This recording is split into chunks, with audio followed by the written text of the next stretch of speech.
ఒక పండితుడు తన పూరి గుడిసెలాంటి ఇంటి ముందు అరుగుపై కూర్చొని నిత్యం భక్తులకు పురాణం వినిపిస్తూ ఉండేవాడు. క్రమం తప్పకుండా భక్తితో భక్తుల నుండి ఏమీ ఆశించకుండా వినిపిస్తూ ఉంటే ఆ ప్రాంతం వారు చాలామంది వచ్చి శ్రద్ధగా వింటూ తన్మయం చెందేవాళ్ళు.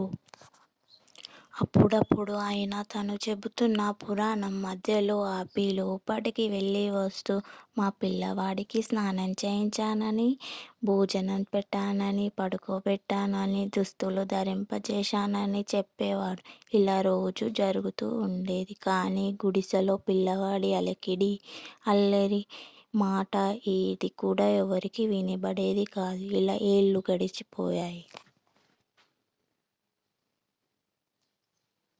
ఒకరోజు ఆయన దేహం చాలించాడు. గ్రామస్తులు చాలా బాధపడ్డారు. అయ్యో, ఎంత మంచివాడు! ఎంతో భక్తి శ్రద్ధలతో ఎవరిని ఏమీ అనకుండా అద్భుతంగా భగవత్ కథలు వినిపించి మనలను తరింపజేసేవాడే మరల ఎవరు ఇంత గొప్పగా చెబుతారు అంటూ విచారపడుతూ అందరూ అనుకుని ఆయన అంత్యక్రియలు జరిపే సన్నాహాలు చేయడం ప్రారంభించారు.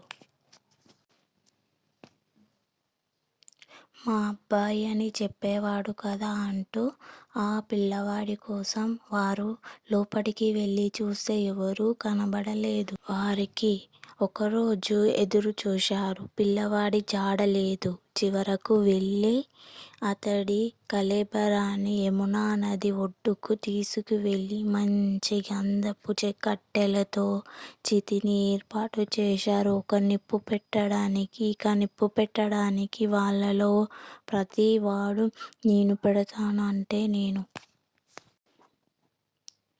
ఎందుకంటే మహాపుణ్యాత్ముడాయన.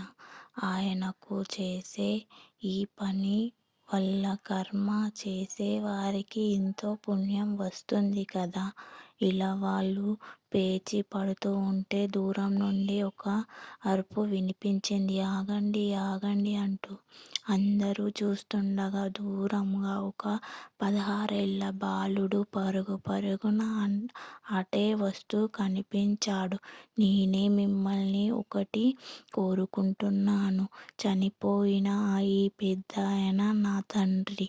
నన్ను ఒక పనిమీద పొరుగురు పంపించాడు.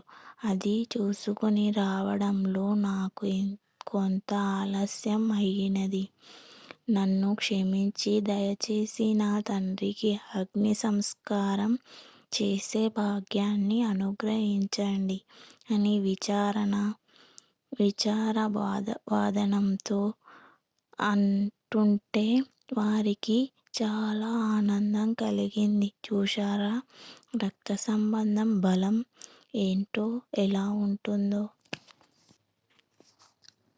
ఆయన తన కొడుకు చేత ఈ పని చేయించుకునే అదృష్టం ఉండగా ఇతరులకు ఆ అవకాశం ఉంటుందా అనుకుని సరే అన్నారు. ఆ పిల్లవాడు చక్కగా కార్యక్రమము అద్భుతంగా నిర్వహిస్తూ ఉన్నాడు. అక్కడికొచ్చిన పండితులు, పురోహితులు అందరూ ఆశ్చర్యపోతున్నారు. ఏమా వచస్సు, ఏమా శాస్త్ర పరిజ్ఞానం! ఇంతవరకు ఎవరూ కని విని ఎరుగని శాస్త్ర విధి ప్రకారం చేస్తూ చివరకు చుట్టూ ప్రదక్షిణ నమస్కారం చేస్తూ దుఃఖిస్తూ చితికి నిప్పు అంటించాడు. నాయనా, ఇక నీవు వెనుదిరిగి చూడకుండా దూరం వెళ్ళు అన్నారు ఊరి పెద్దవారు. ఆ పిల్లవాడు అలాగే అన్నట్టుగా తల ఊపి నేరుగా వెళ్తూ దాదాపు ఒక 20 గజాల దూరం వెళ్ళాక కనిపించకుండా అంతర్ధానం కావడం వారు అందరూ కళ్ళారా చూశారు. అప్పుడు తెలిసిపోయింది. వచ్చినవాడు కృష్ణయ్య అని. ఇన్నాళ్ళు విన్న భాగవత కథల పుణ్యమా అని శ్రీకృష్ణుని ఒక బాలుని రూపంలో ప్రత్యక్షంగా దర్శించే మహాభాగ్యం లభించింది కదా అంటూ ఆ బాలుడు నడిచిన నేలపై గల ధూళిని ప్రసాదంగా మహా ఐశ్వర్యంగా స్వీకరించారు వారంతా.